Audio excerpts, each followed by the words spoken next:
Problemele pe care eu le am e faptul că țin foarte greu minte fețe noi și țin și mai greu minte nume noi.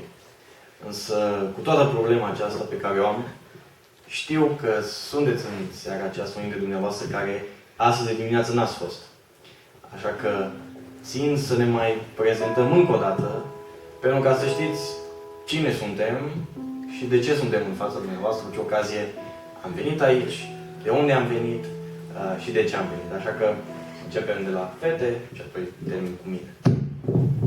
Mă numesc Rebecca și sunt din Biserica Baptistă Maranata din Hunedoara și am venit în vizită la Emma și am ținut neapărat să venim și în biserică să lăudăm pe Dumnezeu împreună.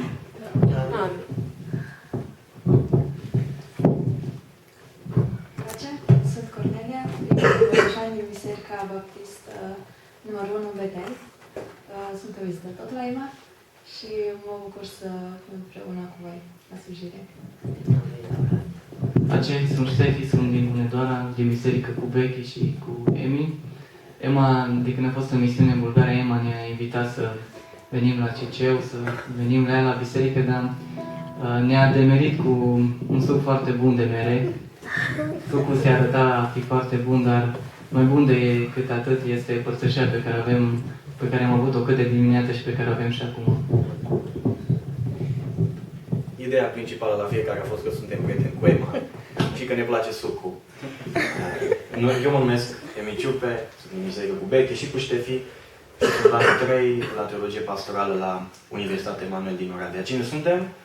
Suntem doar 5 din cei cam 30 și ceva de oameni care am fost într-o misiune de o săptămână și ceva în Bulgaria. Am fost în luna august. În Bulgaria este o familie de misionari și ei fac parte dintr-o misiune care se numește Hristos pentru toți. Și au un pliant în care este expusă Evanghelia și ținta acestei misiuni este să ajungă în toate satele din Bulgaria, inclusiv orașele, inclusiv Sofia, în fiecare casă și în fiecare ușă postală. Așa că în fiecare vară, în fiecare iarnă și de Paști se face un grup de studenți, de obicei, sau de tineri și se merge acolo, organizat. Și este o listă de sate și ne împărțim pe echipe și încercăm să ajungem la fiecare casă. Nu dăm doar la oameni pe stradă sau nu dăm undeva în centrul orașului și dăm acele pliante în vest, mergem la fiecare casă, la cea din vârful dealului și la cele mai părăsite și la cele mai nepărăsite și să punem un mic pliant acolo pentru că nu știm prin ce mod poate să vorbească Dumnezeu în oameni. Sate unde cel mai probabil că n-a călcat nimeni niciodată cu Evanghelia. Sate unde singura biserică la câțiva zeci de kilometri departare. Asta încearcă să facă în această misiune. De asta se numește Hristos pentru toți. Dacă bine țin minte, cam din 11 milioane de oameni, care este populația actuală a Bulgariei, cred că până acum au fost distribuite cam 4 milioane de pliante pe tot teritoriul țării.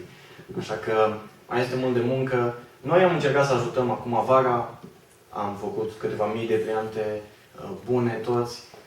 Știu că Emma v-a povestit când a venit, așa că ceea ce am venit să facem noi aici a fost o mână de ajutor și poate să auziți ceva mai multe mărturii decât una singură pe care v-a adus-o Emma. Am venit pentru asta în mod special, am venit și să încercăm sucul, am venit și vă cunoaștem pe dumneavoastră, frații din Ciceu Georgești. Personal mi-a fost foarte greu să învăț numele acestui sat. Ultima cântare pe care vrem să o cântăm este o dorință pe care îmi doresc să o aibă fiecare copil al lui Dumnezeu. Aceasta mi-e dorința să te onorezi. Cum putem să-L onorăm pe Dumnezeu? O întrebare extrem de complexă, pentru că putem în o grămadă de gânduri. Dacă ar fi să dăm un răspuns simplist, un răspuns foarte pe scurt, foarte sumar, ar fi prin trăirea noastră. Așa că vom mai sta câteva minute în casa Domnului, vom asculta câteva cântări și apoi vom asculta programul și din nou plecăm din biserică. Începem o săptămână de muncă, de școală, de trudă, de oboseală. Și oamenii vor privi la noi. Și vor vedea dacă îl onorăm pe Dumnezeu. Vor vedea dacă trăim demn de titlul pe care îl purtăm, acela de a fi copilul lui Dumnezeu. Așa că, haideți să cântăm această cântare ca o rugăciune. Cum la începutul acestei săptămâni, aceasta mi-e dorința să te onorez. Cu întreaga mea ființă să te slăvesc.